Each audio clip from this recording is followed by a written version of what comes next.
What's up, guys? Dana Byer. Today we're going to cover some LSEwings concepts. So with the method, right, we build first two blocks, transition the next two centers.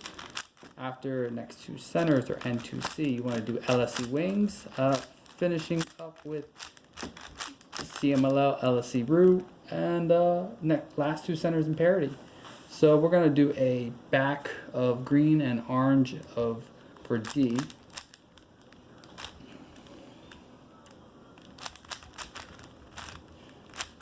So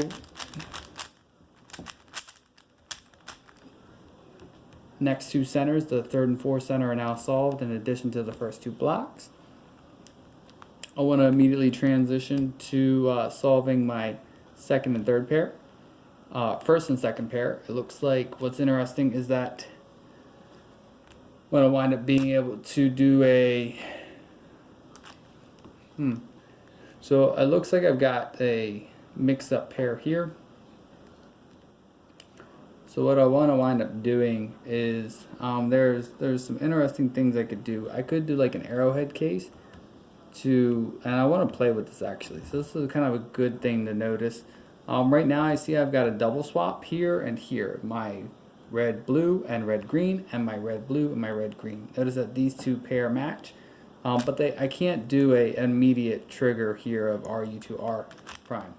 So I'm going to wind up actually trying something just a little bit different. And I'm going to do M prime U, M.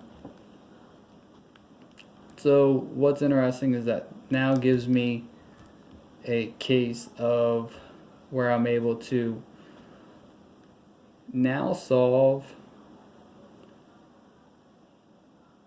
We're going to go M, U, M prime. Then I'll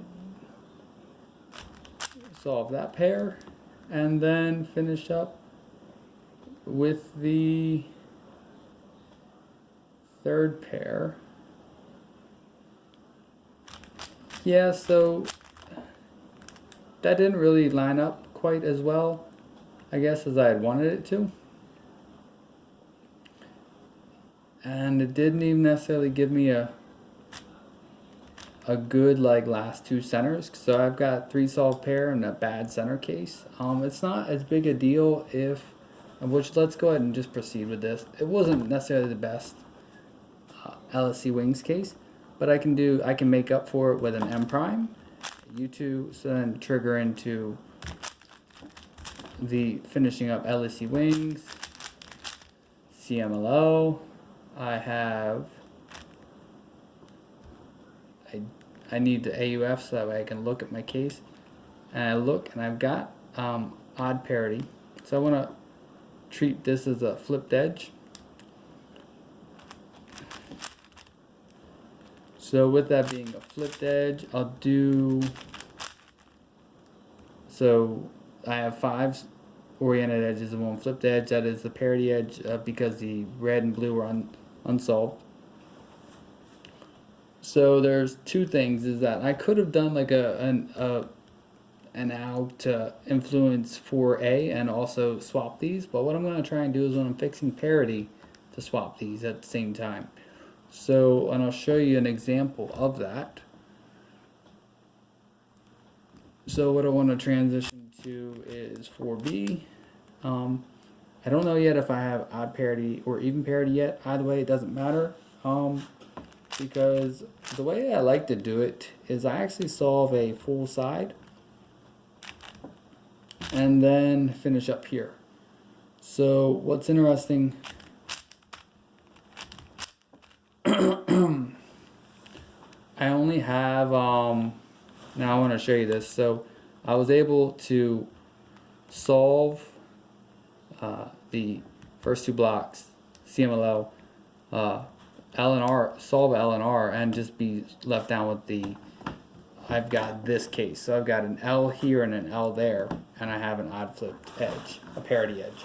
So when I do my algorithm, I notice that I'm able to take this bad case, which I didn't really it looked bad, but in the end, because it was such a bad case and there was a parity, it kind of cancels out. So let me show you And what I'll do is I'll do my parity algorithm is going to swap this half bar and that half bar.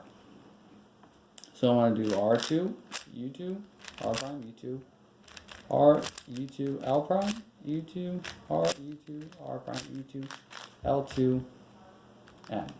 So now I just flip this case and swap these two half bars in the process. If the half bar or if the last two centers case was a little bit different, I might have done like the left-handed version of that. But then I just do a U to line this up, apply my algorithm, and U2 to AUF. So that's kind of the other thing, is like you might look like you have a bad case, but really the overall congruency of the method is like, you know, it's like yin and yang. You know, one, everything is kind of counterbalancing to keep the whole method intact, because it's kind of taking the best of this best algorithms, the best cases, and kind of optimizing it so that way it's intuitive and it works well. So that way you're able to get a lot of good cases. And cool. So I hope that makes sense. And stay tuned for more.